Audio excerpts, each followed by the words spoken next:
Of course, the fall of the Berlin Wall played a very important role at the very beginning of the globalization in all over the world. The chart shows that how fast the world's population is growing up. We were just 300 millions at the 11th century, 1,000 years ago. By the way, during the first 1,000 years after Christ, the population of the world wasn't changed. We had 300 million in the first century, and we had 300 million in the 11th century. And then it started to grow, and you see how fast was the case. What happened within these 2,000 years? First of all, the Europe in population decreased from 11 to 6% in the global population. In the global economy, Europe started to decrease up to the 20%. North America have been growing by the number of people from 1 to 6%. And in the economy, now they are keeping 25% of the world's economy. East and South Asia, well, the biggest population, they started to be decreased and they started to be increased again. Just for your information, our economic civilization life is 11,000 years. Out of 11,000 years, 10,700 years, China always was the number one by GDP per capita and by economic developments. The country was looking at the last 300 years, and there is a process that China is trying to cash back, so-called what they lost during last 300 years. Latin America remains stable by population and GDP, and the main problem of the world is Africa. The population is growing very fastly, and but in the economy, the specific weight is stable or even decreasing. Africa is going to be the biggest headache of the world within the next 50 years. Because you should do something here. You should do something here. Well, the other problem what humanity has, the mineral resources are getting down. Each year, we are eliminating 0.7% of resources. But each year, we are growing in terms of population 1.3, 1.5. So each year per capita in the world, we have 2% less resources. You can imagine what is going to happen in 50 years, by example, from now. Oil will be finished in 52 years. One could say that, of course, we don't have oil, but we have solar stations, we have any other new renewable energy system, etc. But it's not going to solve your problems. The fight for resources will be very strong. You cannot continue without that. And when you are having looked to the resources by per capita resources by continents, well, this is oil, the other one is gas, the other one is coal, and even water, you will see that main problematic issue for humanity is Africa. Is getting stronger and stronger, the problem of the continent. But they are human beings, they are living with us. They are going to ask to share with the resources, with technologies, with capital. And we see the migration into the Europe. Well, don't be surprised, they will migrate. Because they are clearly on, and there is a clear understanding that there is a deficit of resources. We are just squeezing our planet, and they will try to survive. Well, it's natural for a human being. You see also another chart that when we pick up the economy, Christian world lost its advantage in population, but is keeping the economy. They're still, by the population, have a look to that, but farthest population, which is India or China, they have a big specific weight in the population, and they're going to catch up in the economy. Because everybody wants to have a good life in this planet, on this planet. Look to this chart. That's very interesting one. This is education. Well, you have here Ukraine is number one. Well, actually, by education level, number one country today is Estonia. And even Western countries like Japan, Germany, they're far behind by the education. High education, I mean. So, the same, we have a lot of educated countries among Arabic countries.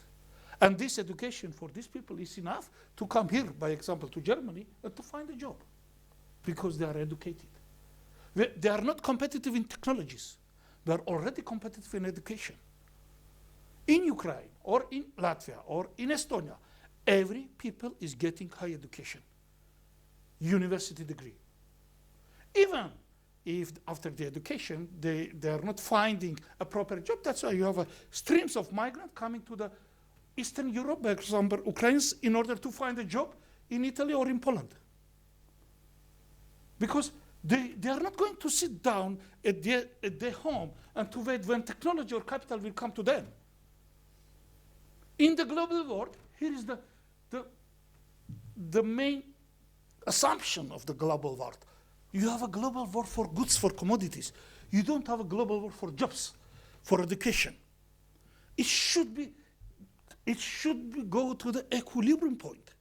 Where you have a people, you should have a technology capital and some job places. You know, if you don't create, a capital doesn't go to these people, they will come to the capital. And that's happening in the global world. Now, we are ready to understand why Trump started to implement these restrictions on the importation from China. Because United States is not just getting commodities from China, he's getting also people, technology. Have a look to this chart. For example, we have a very poor continent like Africa, very poor countries in Asia. Armenia is not poor that much, but also it's not a rich country, you know.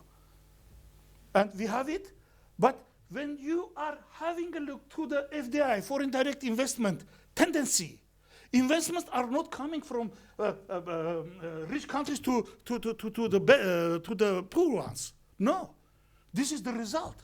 This is the result of the investment inflow. This is the inflow minus outflow. Of course, we can see some investment, by example, in Africa, or made by the United States, made by China, but totally, these poor countries are financing rich ones. This is the fact. This is absolute fact. For example, Armenia is getting investment, and they are fighting to get this investment, but outflow of capital from Armenia is much more higher than inflow every time. If any Armenian is earning some money, his dream is, for example, to find an apartment in Berlin or to transfer, to create some businesses, and the result is like this. This was globalization. But when happened this globalization? Really, the Berlin Wall was the beginning. During the globalization, you see, custom duties have been decreased how many times? From 25% to 5%. And that started in 1990. Of course, there was another political event after Berlin Wall, the collapse of the former Soviet Union, and that was a very good base to create a global economy. You see also, by example, in 2012, the custom duties have been increased. So that was the first time in the world when rich countries, they started in the frame of WTO to increase some customs, to be protected. So they initiated globalization. And then somehow they were disappointed.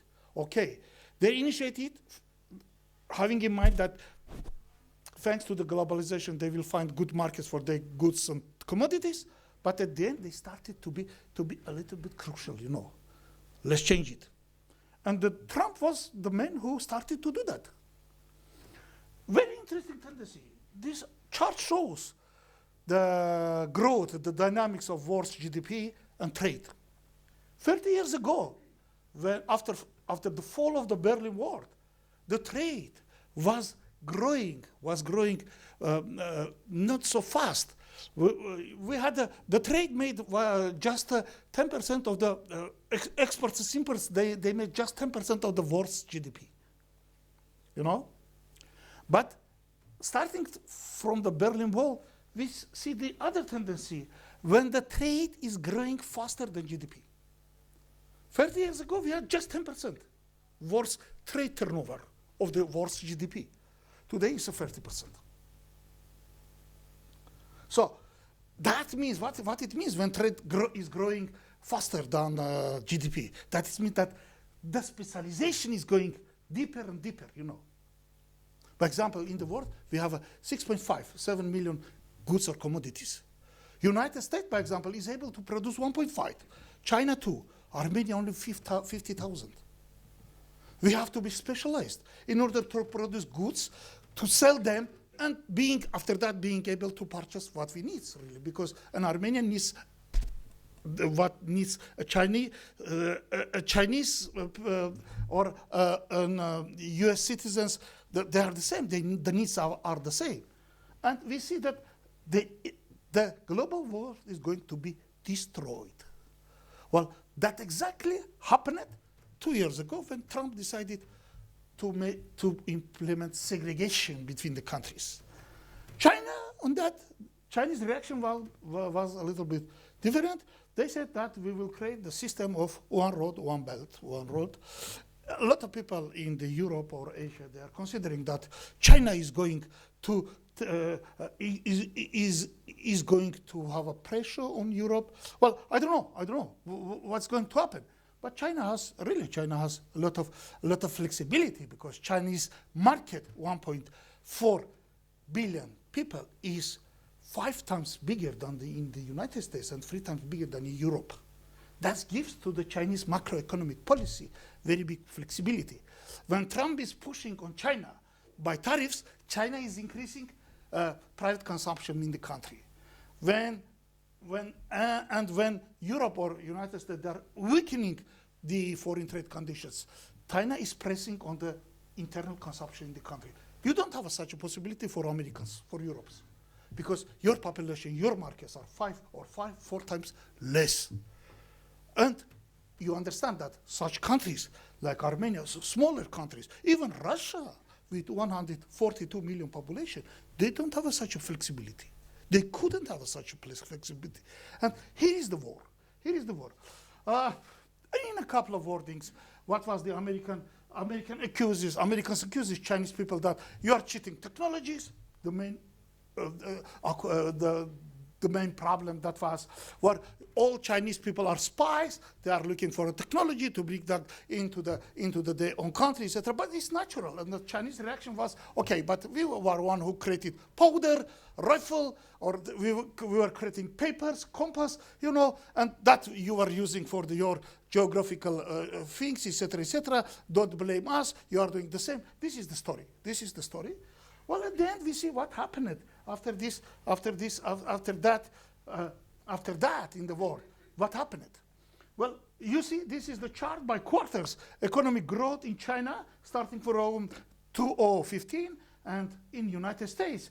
And you see here that after the implementation of in 2017, this policy, Trump's policy, creating barriers against trade of China, you see that the mitigation, this is blue one, the mitigation of American economic growth is much more higher than for China. I was one saying that, obviously, to that as an international expert, saying that, you know, both countries are going to struggle, are going to have problems, but the problems for a long term. For America, they will be much more bigger than for China, because Chinese flexibility is several times bigger than for the United States. But who is going to lose? Anyway, Trump is not loser because he has an economic growth ratio times bigger than Obama. For Trump, is not important comparison with China. He compares himself to the Obama's administration because he's going to be re-elected next year. That's the issue.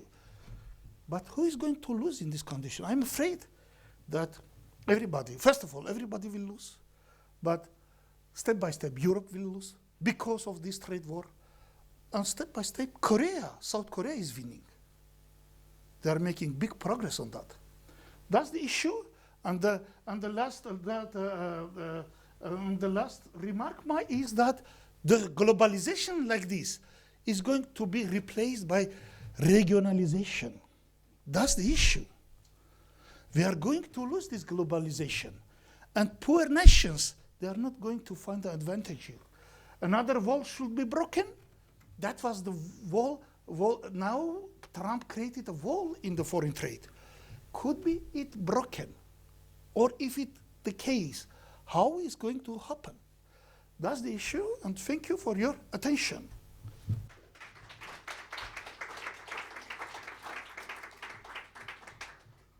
Thank you so much for that introduction. It's my pleasure. Economy. So I would like to open up the floor for questions.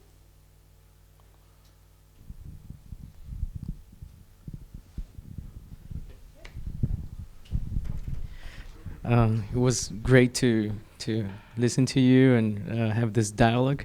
So about regionalization, in the 90s, there was apparently the way forward in the world. We have seen that in South America with Mercosur, and also the development and of expansion, and also further in-depth integration of European Union in the 90s.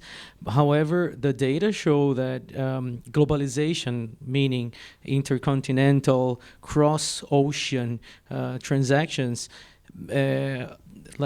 prevailed over the regionalization process, mainly because of a very important force coming from Asia, the Global South, and the Pacific region, China, basically. China has increased the globalization character of the international transactions, and in this comes in the sense of globalization prevailing as a process than regionalization. Of course, one might end up reinforcing the other somehow. But I wonder if you have more opinions about this, and also about how do you see the impact of Belt and Road Initiative led by China to Armenia, the impact in Armenia, please. First of all, globalization or regionalization. Well, starting from Africa, there are several economic unions and even monetary unions in Africa. Last 2-3 years, we have seen how in the western part of Africa was a monetary union created. If I'm mistaken, our African friends can correct me. And I see the tendency. What was the wrong in Trump policy? Yeah? Well, you could fight with China, but he immediately started to fight also with Mexico. Diego, my advice to everybody, when you are creating a economic system, which would be or should be able to fight with some countries, never do it with your neighbors. Never do it, whatever it is. Usually in the country, very often you see that we don't respect our neighbors, but we very much respect neighbors of our neighbors. This is the rule. You see the contradiction between China and South Korea? Between South Korea and Japan? This is what it is. Even in Europe, there was a complicated issue between France and Germany. How many years? Hundreds of years, Or take my country, Armenia. We have problems with Turks. From eastern or western side, we have Turkey and Azerbaijan, the same nation. We have problem.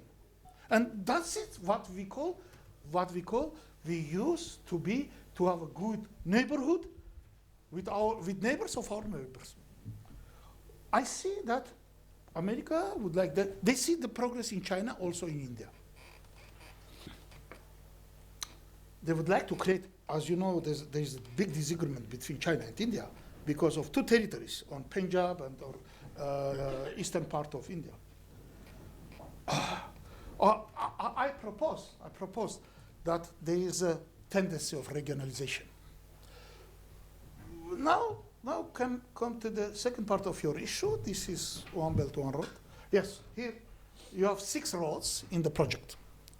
One of them is a continental road. China designed the roads in order to be able, when they will be need, to order, by example, Russia. Always railways go via Russia. But there are a couple of words without Russia. China tried to design a road without India. There is India and there isn't India. And there is one very interesting continental road and aviation roads. Well, I can show you that. Well, this is the road. It is available, my voice for you, okay? This road goes to Kyrgyzstan and Pakistan. China has a small border with Pakistan. Well, of course, it's on Karakorum, highland, up to the 5,000 meters. Then this road goes to the Pakistan, and they are creating in Karachi, they are creating big harbor. But the other way, this road goes to Iran. When it comes to Iran, Erdogan already prepared very good roads from east to west of Tachi. Already last year, they finished the construction of the biggest airport, biggest hubs as of today in Europe. This is Istanbul airport. But here you have Armenia, and here you have Georgia. There is a road in Armenia from south to north. Unfortunately, Armenian government didn't join this project yet, but they are going to do that because we are trying to explain them why that's happening. In Alatya on the Black Sea, China is constructing big harbor in order to get these trucks and to transport that up to the Black Sea to Donau River and to get up to the Germany, Frankfurt, I don't know, Vienna, etc. This is the idea this is the Chinese idea. Well, step by step, they are really realizing, because Chinese companies, Chinese goods are very competitive. Last several years, we used to say that Chinese products, goods are not, quality is very low, or their techniques, they can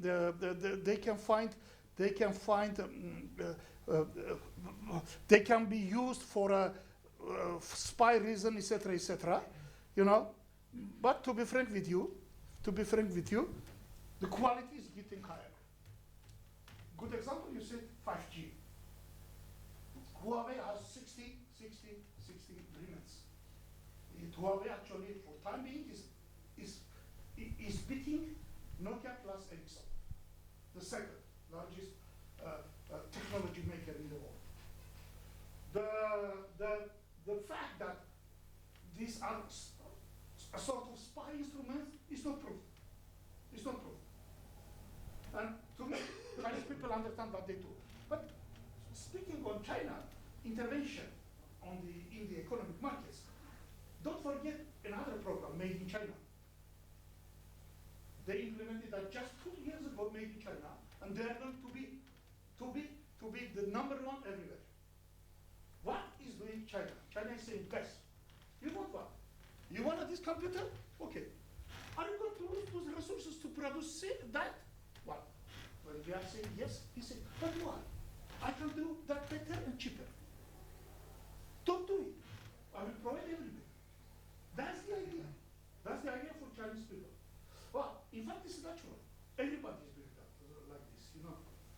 Well, and I think yes, that step by step they will realize. For example, my country, we would like to get permanent advantage. China also considering Yerevan or Tbilisi as a regional hub airport. Like this, they will stop the activity and the influence of Arabic hubs like Dubai, like Kuwait. Kuwait is now finishing another big airport, another big hub, or Poland even would like to be involved. But I'm sure that China is going to do not use Istanbul. They will use Yerevan or Tbilisi, because these countries are neutral. China is looking for a ways to be independent. You know, when the political influence services. And of course, for such a small country, it's a privilege. They are going to be money. Yeah. So, Okay. do we have any other questions for now? Yes?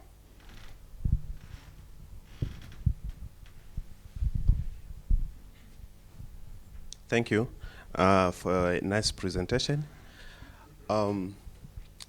Just in my thinking, the beauty of the technology is to have two sides, competitors.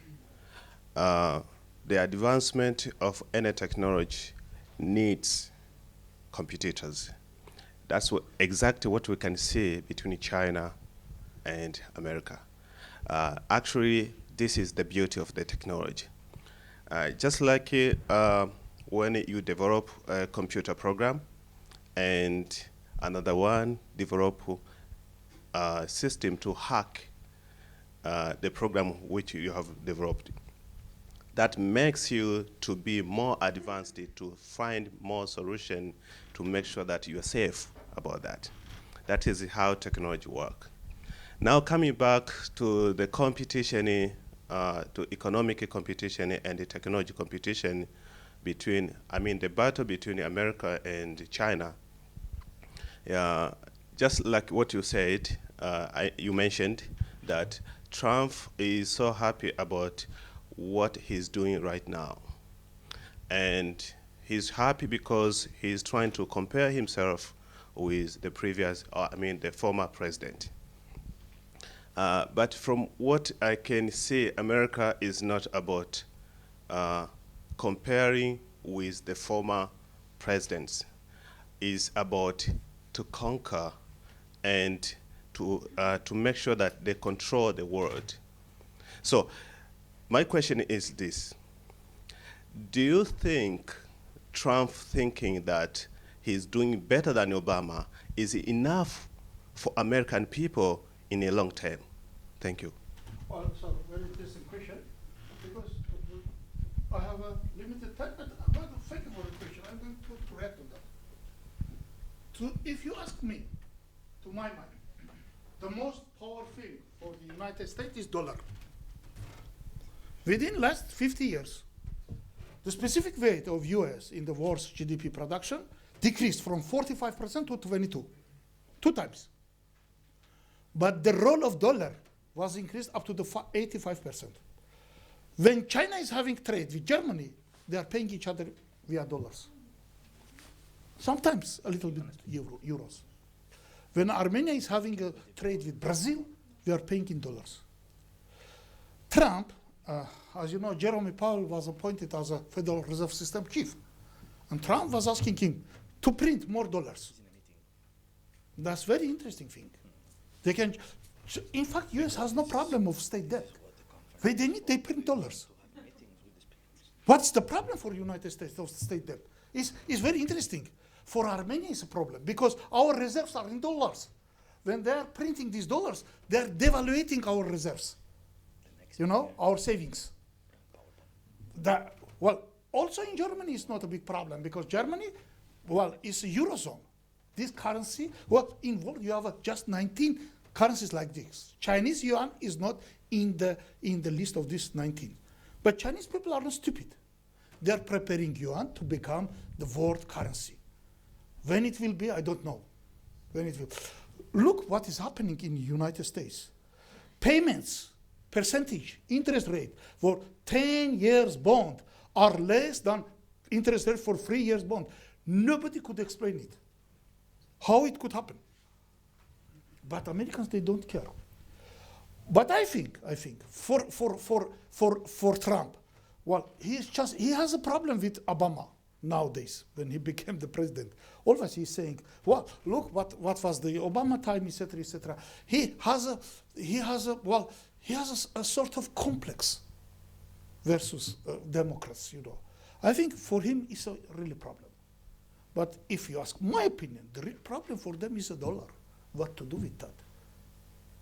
What to do with that? Always you can print it, it's just paper. For them it's a paper. For us it's a value. Here is the problem. You understand what I mean? Well, thank you for your question. Thank you. Thank you so much for your